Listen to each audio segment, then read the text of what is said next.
بسم اللہ الرحمن الرحیم۔ شروع کرتا ہوں اللہ کے نام سے جو بڑا مہربان نہایت رحم والا ہے۔ حضرت صالح علیہ السلام قوم سمود کی طرف نبی بنا کر بھیجے گئے۔ آپ نے جب قوم سمود کو خدا کا فرمان سنا کر ایمان کی دعوت دی تو اس سرکش قوم نے آپ سے یہ معجزہ طلب کیا کہ آپ اس پہاڑ کی چٹان سے ایک گبھن اونٹنی نکالیے جو دودھ بھی دیتی ہو، اور ایک دن سارے تالاب کا پانی وہ پیے اور ایک روز ہم، اور خوب فربا اور ہر قسم کے عیوب اور نقائص سے پاک ہو۔ چنانچہ آپ نے اللہ پاک کے حضور دعا کی اور چٹان کی طرف اشارہ فرمایا تو وہ فوراً ہی پھٹ گئی، اور اس میں سے ایک نہایت ہی خوبصورت اور تندرست اور خوب بلند اونٹنی نکل پڑی جو گبھن تھی، اور نکل کر اس نے ایک بچہ بھی جنا، اور یہ اپنے بچے کے ساتھ میدانوں میں چرتی پھرتی رہی۔ اس بستی میں ایک ہی تالاب تھا جس میں پہاڑوں کے چشموں سے پانی گر کر جمع ہوتا تھا۔ آپ نے فرمایا کہ اے لوگو، دیکھو یہ معجزہ کہ اونٹنی ہے، ایک روز تمہارے تالاب کا سارا پانی یہ پی ڈالے گی اور ایک روز تم لوگ پینا۔ قوم نے اس کو مان لیا۔ پھر آپ نے قوم سمود کے سامنے یہ تقریر فرمائی: اے میری قوم، اللہ کو پوجو، اس کے سوا تمہارا کوئی معبود نہیں۔ بے شک تمہارے پاس تمہارے رب کی طرف سے روشن دلیل آئی، یہ اللہ کا ناکہ ہے، اونٹنی لیے نشانی، تو اسے چھوڑ دو کہ اللہ کی زمین میں کھائے، اور اس برائی سے ہاتھ نہ لگاؤ، اس سے برائی سے ہاتھ نہ لگاؤ کہ تمہیں دردناک عذاب آئے گا۔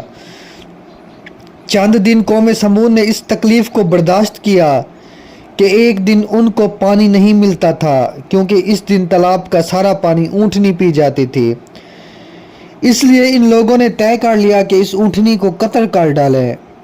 چنانچہ اس قوم میں قدار بن صالف جو سرخ رنگ کا، بھوری آنکھوں والا اور پستہ قد آدمی تھا، اور ایک زناکار عورت کا لڑکا تھا، ساری قوم کے حکم سے اس اونٹنی کو قتل کرنے کے لیے تیار ہو گیا۔ حضرت صالح علیہ السلام منع ہی کرتے رہے، لیکن قدار بن صالف نے پہلے تو اونٹنی کے چاروں پاؤں کو کاٹ ڈالا، پھر اس کو ذبح کر دیا، اور انتہائی سرکشی کے ساتھ حضرت صالح علیہ السلام سے بے ادبانہ گفتگو کرنے لگا۔ چنانچہ خداوند قدسی کا ارشاد ہے کہ بس اونٹنی کو کوچے کاٹ دیں، اور اپنے رب کے حکم سے سرکشی کی، اور بولے: اے صالح، ہم پر لے آؤ جس عذاب کا تم وعدہ دے رہے ہو اگر تم رسول ہو۔ قوم سمود کی اس سرکشی پر عذاب خداوندی کا ظہور اس طرح ہوا کہ پہلے ایک زبردست چنگھاڑ کی خوفناک آواز آئی، پھر شدید زلزلہ آیا جس سے پوری آبادی اتھل پتھل ہو کر چکنا چور ہو گئی، تمام عمارتیں ٹوٹ پھوٹ کر تہس نہس ہو گئی، اور قوم سمود کا ایک ایک آدمی گھٹنوں کے بل اوندھا گر کر مر گیا۔ قرآن مجید میں فرمایا: تو انہیں زلزلے نے آ لیا تو صبح کو اپنے گھروں میں اوندھے رہ گئے، تو صالح نے ان سے منہ پھیر لیا۔ حضرت صالح علیہ السلام نے جب دیکھا کہ پوری بستی زلزلوں کے جھٹکوں سے تباہ و برباد ہو کر اینٹ پتھروں کا ڈھیر بن گئی اور پوری قوم ہلاک ہو گئی، تو آپ کو بڑا صدمہ اور قلق ہوا، اور آپ کو قوم سمود اور ان کی بستی کے ویرانوں سے اس قدر نفرت ہو گئی کہ آپ نے ان لوگوں کی طرف سے منہ پھیر لیا، اور اس بستی کو چھوڑ کر دوسری جگہ تشریف لے گئے، اور چلتے وقت مردہ لاشوں سے یہ فرما کر روانہ ہو گئے: اے میری قوم، بے شک میں نے تمہیں اپنے رب کی رسالت پہنچا دی اور تمہارا بھلا چاہا، مگر تم خیر خواہوں کی غرض ہی نہیں تھی۔ قوم سمود کی پوری بستی برباد و ویران ہو کر کھنڈر بن گئی، اور پوری قوم فنا کے گھاٹ اتر گئی، کہ آج ان کی نسل کا کوئی انسان روئے زمین پر باقی نہیں ہے۔ اس واقعے سے یہ سبق ملتا ہے کہ جب ایک نبی کی اونٹنی کو قتل کر دینے والی قوم عذاب الہی کی تباہ کاریوں سے اس طرح فنا ہو گئی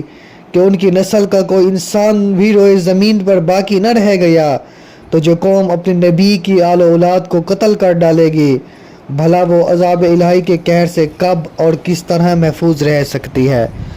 دوستو، مزید ایسی ویڈیو دیکھنے کے لیے ہمارے چینل وحد NF برادر کو سبسکرائب کریں تاکہ ہر آنے والی ویڈیو آپ تک پہنچتی رہے۔